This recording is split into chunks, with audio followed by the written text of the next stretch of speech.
What is going on, ladies and gentlemen? Welcome back to the channel. My name is Paul. This is the Leeds Therapy. Thank you as ever for stopping by. I really do appreciate it. On the screen, you'll be able to see all of my socials. If you could give those a follow for me. So with YouTube, please make sure that you subscribed, your notifications are turned on, that you're commenting, that you are liking the video, and that you're sharing it as well. If you feel like you want to do it, please also hype it as well, whatever that means. I'm still yet to figure it out. We are also on all of your favourite podcast apps as well. So we're on Apple, we're on Spotify. So listening to the audio version, if you are listening that way out, please make sure that you are liking the audio for me as well.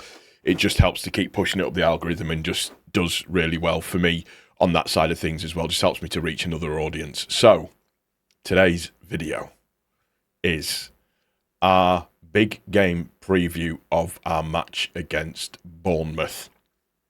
In Bournemouth, it's away, so it's another away game, which, depending on how you look at it, depending on how you feel, it might be good thing, bad thing, who knows. We're on a very, very good vein of form at this current moment in time, and we're hoping that this can continue. So this is going to be the usual stuff that I do. So again, like I always say at the start of these videos, trigger warning, this is very statistic heavy.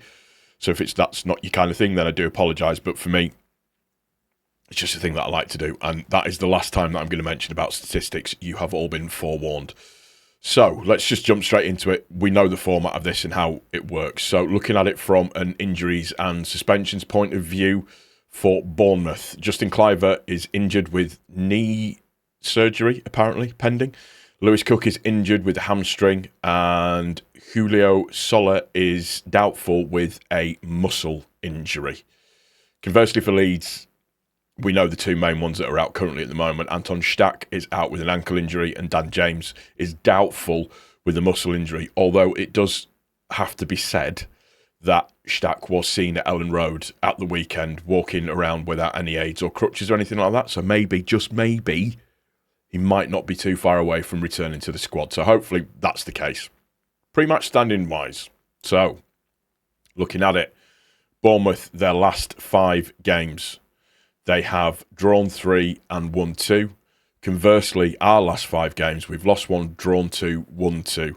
So we've just kind of hit a little bit of decent form. We're currently sat 15th. Bournemouth are currently sat 8th. Overall FootMob rating, SofaScore rating, I should say, for Bournemouth is 6.8 and for us is 6.77. So not massive difference between the two teams. We're on 39 points.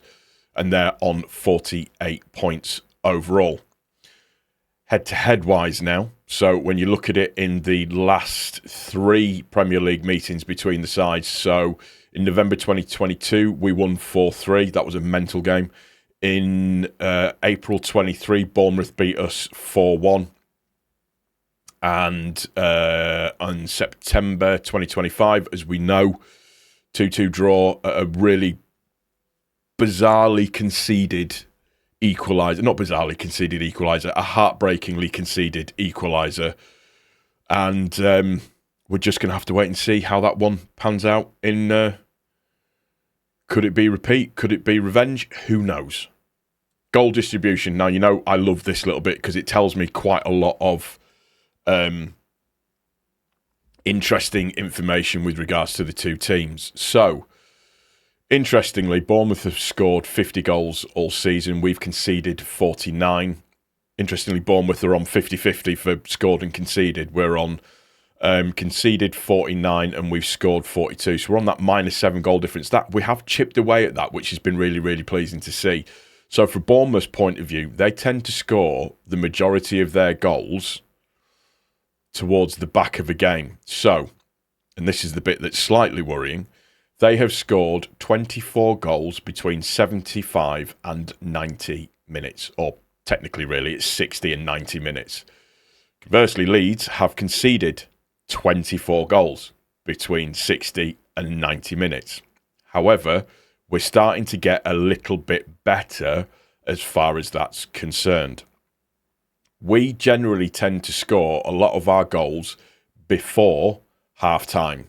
So, at the moment, our top period of a game, if you like, is between 30 to 45 minutes where we've scored 11. Interestingly, Bournemouth have conceded 10 within the same time period as well. Now, here's an interesting little statistic for you, if you like. Between 60 and 90 minutes, Bournemouth have conceded, get that right, they have conceded, I can't do maths in my head. How bad is that? 21 goals. Wow, that took me ages to work that one out. So, similar to us, they are conceding a lot of goals between 60 to 90 minutes. They have drawn more games than anybody else this season, by the way. So they are draw specialists. However, with that being said, they are on a good vein of form currently when you look at it. So in terms of their recent form, their last 10 games, they have drawn 6 and they have won 4. So like I said, they are draw specialists. However, their last 2 games against Arsenal and against Newcastle, they won. So they beat Wolves, drew against Aston Villa, beat Everton, drew against West Ham, drew against Sunderland, drew against Brentford, drew against Burnley, drew against Manchester United, and then won 2 after that. So they're on a little bit of a decent vein of form. They're unbeaten in 13 games as well, which I think is their longest unbeaten run in the Premier League so far. Insights-wise, there we go. Bournemouth's 13-match unbeaten run is their longest in their Premier League history. I should really read my notes before I start reading this out. Their 3 Premier League meetings produced 16 goals, averaging over 5 per game. These teams average over 4 goals per game across their 7 previous meetings, and 15 of Bournemouth's 33 league matches this season ended in draws. So as I said, they have drawn the most amount of games this season. Then there's this normal statistic that stands out for Leeds United, or for us, I should say. We sit 15th, but we rank 9th in the XG table. And again, we're underperforming expected points by nearly 10 overall. We've won back-to-back Premier League games for the first time this season, and Noah Okafor registered goal involvements in consecutive league matches, a first for Leeds since Rodrigo in 2022. Okafor is now on 5 in 5 in terms of Premier League goals that he scored so far this season, and he really has stepped it up since he's come back from his injury, which has been fantastic to see, and he is playing with a lot of swagger at the moment as well, which is great. Average SoFA score rating, so as I said previously, for us, we're on 6.77, so that's over 33 matches, 42 goals scored. We average 1.3 per game. We've conceded 49, 7 clean sheets, 22 assists, and our ball possession is about 46%. For Bournemouth, their average SoFA score rating is 6.8. That's 33 matches again. They've scored 50 goals. They average 1.5 goals per game. They've also conceded 50 goals, which I think is the 4th highest in the Premier League. Only 9 clean sheets this season, 29 assists, and about a 50% average for possession. Standings tracker-wise, so there was a period with Bournemouth where we were level pegging with them for between sort of like week 16 to 19, and then from week 19 they just kind of they kind of took off, got into the top 10, and then they dropped down a little bit, and then they've come back up again. So they're the draws haven't really helped them very much this season, unfortunately, but they are starting to move forward a little bit more, and they're really starting to put the marker down. Us, as I constantly say at this moment in time, we're really cementing that 15th position, and given the fact that, you know, Spurs are 8 points off of us at this moment in time in 18th position. West Ham only drew, so that means that they're a further number of points away behind us, so it just puts pressure on those two. So we are starting slowly to just pull away a little bit, and it's something that I would like to see us continuing to do. Top scorers for both sides. Krupi, who is genuinely one of my favourite players outside of Leeds United this season in terms of Premier League players. He's got 10 goals this season. He's got an average foot mob rating of 6.86, 6.71 XG. He's got 0 assists, and he's played 28 games. Calvert-Lewin, 6.8 foot mob rating, 11 goals. His expected goals is 14. Assists is 1, and he's played 30 matches this season. So, interestingly enough, he's averaging just over 1 in 3 per game, which is, for me, still isn't bad for a free sign, and that's something that I think is pretty good. Top rated players for Leeds at the moment for us: Ethan Ampadu 7.13, Stack 7.13, Cal Darlow, as near as makes a difference, 7, Noah Okafor as near as making a difference, 7. And James Justin as near as making a difference, 7. There's some players that are really stepping up to the mark, particularly at the back end of the season. Everybody seems to have gotten, so far, their stuff together, which has really contributed to what we've been doing or what we've been trying to achieve, which is obviously the Premier League survival. Conversely, for Bournemouth, Sensi, 7.19, Scott, 7.06, James Hill, 7.01, Lewis Cook at 6.88, and Petrovic at 6.87 overall. So, details for Bournemouth, and this is where the heavy stat stuff starts to come in. So, 1.5 goals per game. They've scored 4 out of 5 penalties, scored 2 out of 17 free kicks, 39 goals from inside the box out of 273 chances, 11 goals from outside of the box from 181 chances, 20 left-footed, 25 right-footed, 5 headed goals. They average about 2.3 big chances per game, and they miss 1.4 of those. Roughly in and around 14 shots per game. Shots on target equates to 5. Shots off target equates to 5. Block shots per game is 4. Successful dribbles per game is 7.6. Corners per game is 5.5. Free kicks per game is 10. They've hit the woodwork 14 times and counter-attacks 37. They do like to try and spring a bit of a trap on you, so we have to be aware of that. They've got some pacey players in their squad. Passes-wise, the ball possession is 50%. Accurate passes is in and around 80. That equates to 328.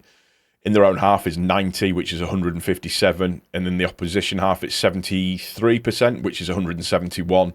Accurate long balls is about 40%, so that's roughly 16. And accurate crosses is 17%, which is about 3.3 per game. Defending-wise, 9 clean sheets, as I said. They concede 1.5 goals per game.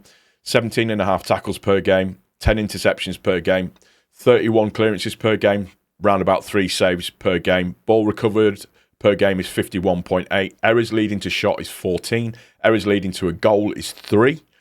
So they do tend to sweep up the mistakes if that does happen. They have conceded 6 penalties so far this season, which is quite a high number. And of those 6 penalties, all 6 have been scored. 3 clearances off the line. And there are 10 last man tackles as well. For the others, some people like this. I always find it interesting. 51 or 52 duels won per game, which is 48%. Ground duels, of those ground duels, that's 35, which is roughly 49% success rate. And aerial duels is 16.8, so 46.4%. For me, that says that we can get at them. High balls, balls over the top, long balls. It should be, hopefully, food and drink for Calvert-Lewin or Metcha, depending on who's playing. They do tend to lose the ball per game 140 times. That's quite a high percentage. 19 throw-ins per game, 8 goal kicks per game. They're offside twice per game, 12 fouls in a game, 2.4 yellow cards, and red cards is 1. So the side that they add up for the last game that they played, so this is based off of the last game that they played. They played a 4-2-3-1 formation. Again, we know all about that. So you had Petrovic, coming in with a 6.67. I want to say. Let me just double check on that and make sure that is that? Oh, there we go. I can zoom in. 6.87. Yep. And then you had Truffert with 6.71 at left back. Sensi with a 7.19 left centre back. Jay Hill with a 7 at right centre back. 6.8 for Jimenez at right back. And then Tyler Adams, 6.83 centre and midfield. Scott, 7.06 centre and midfield. And then the 3 across the front, which is Brooks at 6.67, Tavernier at 6.73. And Ryan at 6.98, and then Evan Nielsen at 6.61 overall. So, like I said, we know that formation is an attacking lineup. That front 4 can do quite a lot of damage, so we've got to be prepared for the pace and what they can put down, and everybody just needs to be on their A game as what we always have to be. There's no two ways about that. For us, this would be my lineup for the Bournemouth game. I would go with sort of like a hybrid 3-5-2 formation, which is technically a 5-5-3-2 formation. depending on which way we're going with the ball and without the ball. So that would consist of Darlow being in goal. I'd have Rodon. I'd bring him straight back in. If he's up for the challenge, I'd have Rodon at right centre-back, Biol in the middle. Biol just has to play. He has to play. He's just Mr. He just sweeps up everything. Struijk as the left centre-back for that, and then Bogle and Goodmanson as your left and right wing-backs, getting up and down the pitch. I'm convinced that both of these players need drug testing at this point in the season because they're just ridiculous. Aronson will more than likely, is a good chance that he could start with Tanaka up there as well. Now, Okafor and Calvert-Lewin as the kind of like the two main attacking players, but you'll have Okafor probably playing more on the left-hand side. Now, one thing that I will say, with it being an away game, there is a strong possibility, be prepared for it, that Farke might play Gruev. Now, he might not, but there is a chance that he might play Gruev. If he does switch to playing Gruev, this is the way that I think that he should go. I think that he should put Tanaka where Aronson should be and then Gruev on the left-hand side, if he is going to play Gruev, because we need that forward ability from Tanaka.